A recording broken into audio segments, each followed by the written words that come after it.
Tapi kalau tak kapuang di rumah jando letalak tigo, jangan baca oleh itu. Tak kasinan gunonya tu dah. Awak dek pemberang seketik betangka you bini jatuh cerai. Ala di pailok di mentua di mamak rumah balik. Setahun lo nyo bercakap jatuh cerai. Iya kan?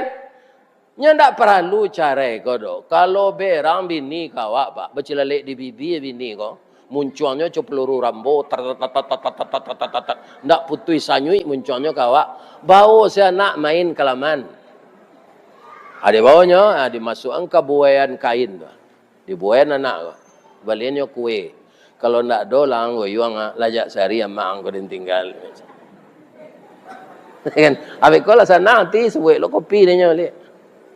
Padusi itu beko biar itu na munculnya. Nyo beko ibu je